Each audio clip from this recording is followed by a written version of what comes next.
Good morning students. आज हम BA तृतीय वर्ष के प्रथम प्रश्न पत्र मनी बैंकिंग में ग्रेशम के नियम का अध्ययन करेंगे।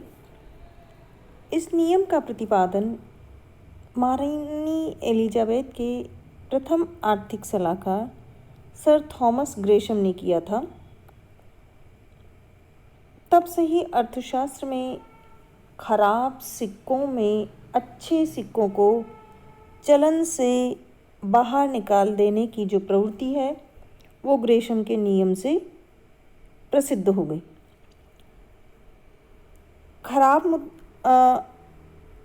सर थॉमस के अनुसार बुरी मुद्रा अच्छी मुद्रा को चलन से बाहर कर देती है, पर अच्छी मुद्रा बुरी मुद्रा को चलन से बाहर नहीं कर पाती। इसका तात्पर्य यह है कि जो घटिया मुद्रा वो सीमित मात्रा में होती है तो वह उत्तम मुद्रा को संचलन से बाहर कर देती है। यहाँ पर घटिया मुद्रा से तात्पर्य जिसका वास्तविक मूल्य उसके मौद्रिक मूल्य से कम होता है, और अच्छी मुद्रा से तात्पर्य जिसका वास्तविक मूल्य उसके मौद्रिक मूल्य से अधिक होता है तो वह उत्तम मुद्रा कहलाती है। तो इसका तात्पर्य यह हुआ, ग्रेशम के नियम का अर्थ यहाँ पर यह निकाला जा सकता है कि जब दोनों मुद्राएं अर्थात अधिमूल्य मुद्रा और अधोमूल्य मुद्रा एक साथ संचलन में होती है और घटिया मुद्रा की पूर्ति पर्याप्त से अधिक होती है तो वह अधिमूल्य मुद्रा अधोमूल्य मुद्रा को संचलन से बाहर कर देती है। इस नियम के लागू होने के हालांकि अर्थशास्त्र के अन्य नियमों की भांति ये नियम भी केवल प्रवृत्ति मात्र है। यह नियम भी मानव प्रवृत्ति पर आधारित है कि वह बढ़िया वस्तुओं को अपने पास संग्रह करना चाहता है जबकि घटिया वस्तुओं को देना चाहता है। इसी प्रवृत्ति के कारण जो अच्छी मुद्रा है वो चलन से बाहर हो जाती है।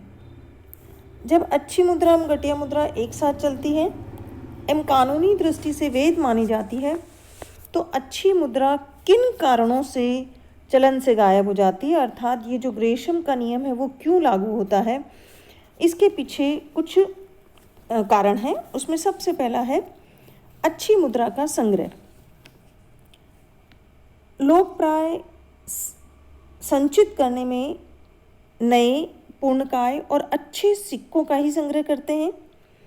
कागज के नोटों को भी अच्छे नोटों को अपने पास रखना चाहते हैं। इससे अच्छी मुद्रा तो चलन से लुप्त हो जाती है और केवल घटिया या जो निकृष्ट सिक्के और फटे पुराने नोट हैं वो ही चलन में बचे रह जाते हैं। फिर दूसरा कारण है अच्छी मुद्रा को पिघलाना, क्योंकि उनमें जो धातु का अंश होता है, कुछ सिक्कों में दूसरों की अपेक्षा अधिक धातु हो या सिक्कों में उनके मौद्रिक मूल्य से अधिक धातु हो जाए तो लोग उन सिक्कों को गलाकर बाजार में धातु के रूप में बेचना प्रारंभ कर देते हैं, क्योंकि जो पूर्णकाय सिक्के गलाने में निकृष्ट सिक्कों की अपेक्षा अधिक धातु मिलती है। तो इससे नए और पूर्णकाय सिक्के ही पिघलाने के लिए चुने जाते हैं। तो जो अच्छी मुद्रा है वो बाजार से या चलन से बाहर हो जाती है। फिर है अच्छी मुद्रा में विदेशी भुगतान। विदेशी मुद्रा भुगतानों में मुद्रा के आंतरिक मूल्य का महत्व होता है, क्योंकि एक देश की जो मुद्रा का मूल्य मौद्रिक मूल्य है दूसरे में विधिग्राह्य नहीं होता। इसलिए विदेशी भुगतानों में जो पूर्णकाय और नए सिक्के दिए जाते हैं या फिर दूसरे देशों में अगर उस धातु के सिक्कों का मूल्य अधिक लगाया जा रहा है तो वो निर्यात कर दी जाते हैं। इस प्रकार अच्छी मुद्रा का संग्रह करने, उसको पिघलाने और विदेशी भुगतान में निर्यात करने से अच्छी मुद्रा लुप्त हो जाती है और घटिया मुद्रा ही चलन में रह जाती है। अब ये जो ग्रेशम का नियम है इन कारणों से तो अच्छी मुद्रा को वह चलन से बाहर कर देता है। हम देखते हैं कि ये जो ग्रेशम का नियम है ये सभी प्रकार के मुद्रामानों में लागू तो होता है, पर इसका जो मुख्य क्षेत्र है वो द्विधातुमान माना जाता है। यह नियम पहले धातुमान में लागू माना जाता था, पर वास्तव में यह पत्र मुद्रामान में भी लागू होता है। तो हम देखते हैं इसका क्षेत्र क्या है। सबसे पहले देखें कि एक धातुमान के अंतर्गत जब एक ही धातु के प्रामाणिक सिक्के प्रचलन में हो तथा साथ साथ सांकेतिक सिक्के भी प्रचलन में हो तो दो अवस्थाओं में ये नियम लागू होगा। पहला तो कि जब देश में प्रामाणिक व पूर्णकाय सिक्के चलन में होते हैं और जो पुराने और घिसे हुए सिक्के भी नई मुद्रा के साथ चलन में होते हैं, तो पुराने और घिसे सिक्के नए और पूर्णकाय सिक्कों को प्रचलन से बाहर कर देंगे।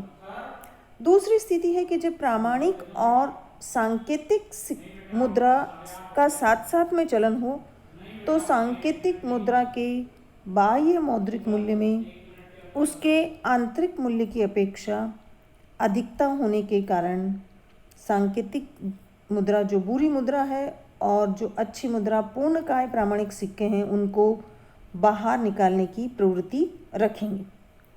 दूसरा है द्विधातुमान के अंतर्गत जब दो धातुओं के सिक्के प्रचलन में हो और उनकी सरकार द्वारा उनकी जो परस्पर परिवर्तनशीलता की जो दर निश्चित होती है उनमें जब भिन्नता आ जाती है, अर्थात जब बाजार दर और टकसाली दर में भिन्नता आती है, तो वह मुद्रा जिसका बाजार में अधिक मूल्य लगाया जा रहा होता है तो वह चलन से बाहर हो जाती है। अर्थात जब जैसे हम ये कहें कि दो स्वर्ण और चांदी के सिक्के यदि चलन में हैं तो स्वभावतः स्वर्ण के सिक्के लुप्त हो जाएंगे और बाजार में चांदी के सिक्के प्रचलन में रह जाएंगे। फिर तीसरा है धात्विक मुद्रा और पत्र मुद्रा जब साथ साथ चलन में हो तो धातु मुद्रा पत्र मुद्रा की अपेक्षा अच्छी होती है, तब कागजी जो मुद्रा है वह धात्विक मुद्रा को चलन से बाहर रखने की प्रवृत्ति रखेगी, क्योंकि जो पत्र मुद्रा है उसका वास्तविक मूल्य या उसका यथार्थ मूल्य नगण्य है। फिर चौथा है पत्र मुद्रामान के अंतर्गत जो ग्रेशम का नियम है वो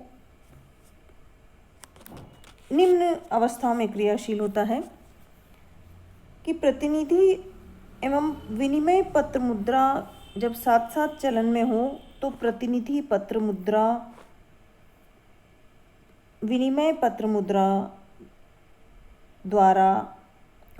प्रतिनिधि पत्र मुद्रा विनिमय पत्र मुद्रा को बाहर निकाल देगी।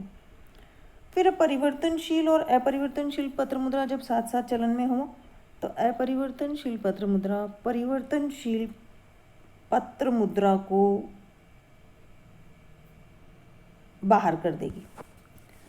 फिर जब अपरिवर्तनशील पत्र मुद्रा और प्रादिष्ट मुद्रा साथ साथ चलन में हो तो प्रादिष्ट मुद्रा खराब होने से वह अपरिवर्तनशील पत्र मुद्रा को चलन से बाहर कर देती। और जब नए व फटे पुराने नोट साथ साथ चलन में हो तो लोग नए नोटों को अपने पास रखना चाहते हैं और पुराने नोटों को पहले काम में लेते हैं। इससे जो फटे पुराने नोट है वो नए नोटों को प्रचलन से बाहर कर देंगे। इस प्रकार जो ग्रेशम का नियम है वो इन चार परिस्थितियों अर्थात एक धातुमान, द्विधातुमान, धात्विक मुद्रा और पत्र मुद्रा जब साथ साथ हो और पत्र मुद्रामान के अंतर्गत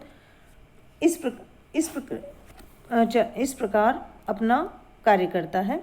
फिर कि जो ग्रेशम का नियम है वैसे तो ये सर्वव्यापी प्रतीत होता है, परंतु कुछ ऐसी परिस्थितियां हैं जब ये नियम लागू नहीं होता। अर्थात जब देश में निकृष्ट मुद्रा की अपर्याप्त पूर्ति हो, अगर देश में बुरी मुद्रा की सीमित पूर्ति होगी तो जो बुरी मुद्रा है वो अच्छी मुद्रा को चलन से बाहर नहीं कर सकेगी। फिर है कि जब मुद्रा की मांग अर्थात जो अच्छी और बुरी मुद्रा जो दोनों मुद्राएं हैं जिसमें जो देश में व्यवसाय में और विनिमय के माध्यम के रूप में काम में आ रही है, अगर उनकी पूर्ति उनकी मांग से कम है तो अच्छी एवं बुरी मुद्राएं दोनों चलन में रहेगी और यहाँ भी ग्रेशम का नियम लागू नहीं होगा। फिर खराब मुद्रा का स्वीकार करने से या वो स्वीकार करने योग्य न हो, अर्थात जो निकृष्ट जो खराब मुद्रा वो इतनी बेकार हो गई है कि उसे स्वीकार करना संभव न हो या उसको पहचानना मुश्किल हो तो वह अच्छी मुद्रा को चलन से बाहर नहीं कर पाएगी। फिर बैंकिंग प्रणाली का विकास। जब देश में बैंकिंग प्रणाली इतनी विकसित हो जाए कि लोग सभी प्रकार के जो मौद्रिक लेन देन हैं वो बैंक, ड्राफ्ट, साख-पत्रों में करने लगे तो अच्छी बुरी मुद्रा का जो भेद है वो समाप्त हो जाएगा और जो ग्रेशम का नियम है वो लागू नहीं होगा। इसके साथ ही जब हमारे कार्यक्षेत्र भिन्न भिन्न हो, उद्देश्य भी भिन्न भिन्न हो, अर्थात जब देश में जो प्रचलित पत्र मुद्रा है, प्रचलित प्रामाणिक मुद्रा और सांकेतिक मुद्रा के जो उद्देश्य और कार्यक्षेत्र अलग अलग हों, अर्थात बड़े सौदों के लिए प्रामाणिक और छोटे सौदों के लिए सांकेतिक मुद्रा का प्रयोग हो, तो उद्देश्यों की भिन्नता के कारण दोनों मुद्राएं साथ साथ प्रचलन में रहेगी। अर्थात जो सांकेतिक सिक्के बुरी मुद्रा होते हुए भी प्रामाणिक मुद्रा को चलन से बाहर नहीं कर सकेंगे। इस प्रकार ये जब परिस्थितियाँ होती है तो ग्रेशम का नियम लागू नहीं होता है। से ग्रेशम का नियम काल्पनिक नहीं है। भारत 19वीं शताब्दी में यूरोपीय देशों में द्विधातुमान प्रणाली में ग्रेशम का नियम विशेष रूप से लागू होने के कारण इसके पतन का कारण भी बना। भारत में भी जो दूसरे विश्व युद्ध के बाद में विक्टोरिया के चांदी के सिक्के प्रचलन से बाहर हो गए और केवल जॉर्ज सस्टम के सिक्के ही प्रचलन में रहे। अब भी भारत में यह नियम भारत में गौण धात्विक मुद्राओं में प्रचलित रहा है। अब एक तांबे का 1 पैसे जो है वो चलन से बाहर हो गया, एल्यूमिनियम के सिक्के चलन में आ गए। इसी प्रकार गांधी जी की स्मृति में चलाया गया 10 रुपये का सिक्का चलन से बाहर हो गया। 20 पैसे का जो पीतल का सिक्का है वो भी लोगों के द्वारा संग्रह या अंगूठी में लगाए जाने के कारण चलन से हट गया।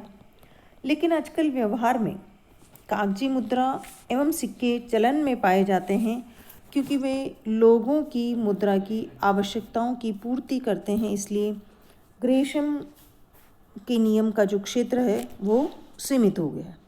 धन्यवाद।